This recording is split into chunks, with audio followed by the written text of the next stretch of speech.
Hello students, welcome to MDC Learning.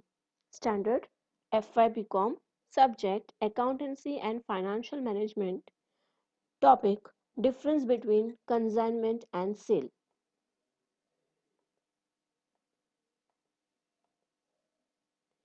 Students, see, there is difference between consignment and sales. Okay, consignment is a different thing and sale is a different thing.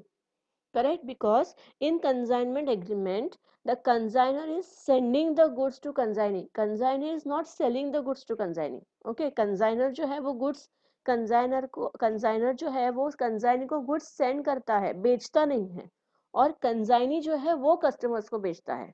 ठीक है, तो there is a difference between consignment and sale. So that difference we are going to see in this video.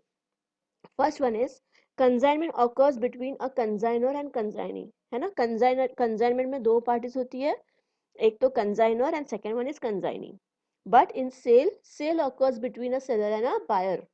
Cell में दो parties होती है, एक होता है seller and दूसरा होता है buyer. Correct? Then the consignee is an agent of the consignor who is principal. Consignment में the relationship between the consignor and consignee is of principal and agent.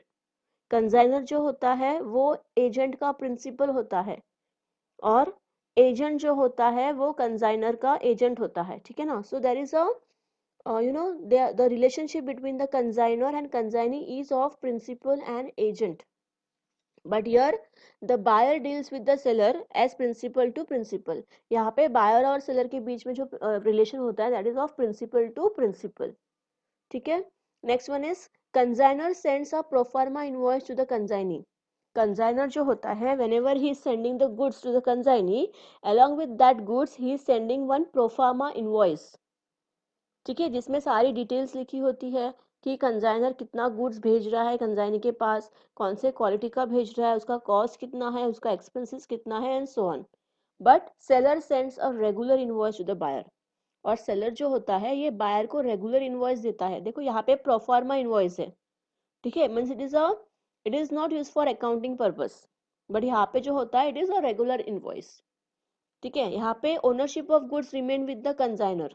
Ownership of goods जो होता है वो consignor के पास होता है, because though the consignor is sending goods to the consignee, the ownership is with consignor only, because consignor वो goods का owner होता है, वो कंसाइनी को गुड्स बेचता नहीं है. He is not selling the goods to the consignee. तो जब भी कंसाइनर ये गुड्स वापस चाहे वो कंसाइनी से वापस ले सकता है.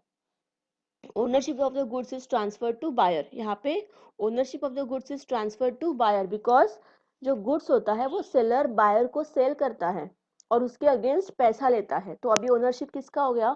Ownership is with buyer now. ठीक है, यहाँ पे consignee obtains goods for earning commission. Consignee consignor से गुड्स क्यों लेता है? बिकॉज उसको कमीशन चाहिए, है ना. जब भी कंसाइनी कंसाइनर से गुड्स लेगा तभी वो मार्केट में बेचेगा और मार्केट में सेल करने पे he will get the commission. But here buyer obtain the goods for own use और रिसेल. बायर क्यों गुड्स लेता है सेलर से? एक तो खुद के यूज के लिए लेता है या फिर वो गुड्स खरीद के वो किसी और को बाहर रिसेल करना चाहता है. ठीक है ना. फॉर एग्जाम्पल मैंने एक कार लिया. If I am taking one car, I am the buyer, I am taking the car for my own use. हो सकता है कि वो मैं एक साल बाद सेल कर दूं, that is resale. So that is buyer obtain goods for own use or resale. Then consignee is liable to pay to consignor only price of goods sold, not of all goods received. है ना. Consignee जो होता है वो consignor को पैसा देता है, लेकिन कौन सा पैसा देता है? सिर्फ वही पैसा देता है जितना गुड्स उसने बेचा है, जितना गुड्स उसने बेचा है. और जो गुड्स उसने नहीं बेचा है वो गुड्स उसको वापस रिटर्न कर देता है. So whenever the consignee is selling the goods, only that much amount he is supposed to pay to the consignor and not for all the goods. Okay, but यहाँ पे सेल में buyer liable to pay to seller price of all the goods received. Buyer जो होता है, जो भी buyer खरीदता है गुड्स, वो पूरा का पूरा पैसा buyer is suppose to give to the seller. Buyer ने सेलर को पूरा का पूरा पैसा देना है. क्यों? Because buyer is purchase in the goods. यहाँ पे परचेस नहीं होता है, यहाँ पे सिर्फ goods are send to consignee for selling the goods. This is the difference. Then यहाँ पे प्रॉफिट और loss belongs on sale to the consignor. जो भी प्रॉफिट या लॉस है, प्रॉफिट और लॉस जो भी होता है कंसाइनमेंट में it totally belongs to whom? It totally belongs to consignor. और यहाँ पे प्रॉफिट और loss on further sale belongs to the buyer. यहाँ पे बायर का प्रॉफिट और लॉस होता है, ठीक है। Then next one is risk और loss damage is borne by consignor. जो भी रिस्क या लॉस होता है it is borne by consignor, ठीक है ना।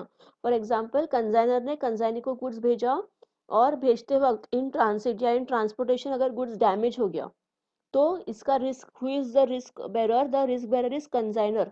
जो भी लॉस होगा उसके लिए consignor will be responsible, consignor will born that damages. But यहाँ पे सेल में risk of loss damage is born by buyer, ठीक है। एक बार बायर ने गुड्स खरीद लिया, गुड्स खरीदने के बाद अगर कुछ भी लॉस होता है, कुछ भी डैमेज होता है, तो किसका लॉस होता है? बायर का लॉस होता है, because buyer is having the ownership of that goods, ठीक है।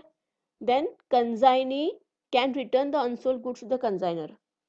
कंसाइनी के पास जो अनसोल्ड गुड्स है, जो गुड्स उसने बेचा नहीं है मार्केट में या जो बिका नहीं जा रहा है मार्केट में, that goods he can return the goods to the consignor. But यहाँ पे seller can not recover goods from the buyer for non payment, ठीक है। सेलर ने एक बार गुड्स सेल कर दिया बायर को और बायर ने इन फ्यूचर पैसा पे नहीं किया, ठीक है। Then the seller can not recover that goods again from the buyer.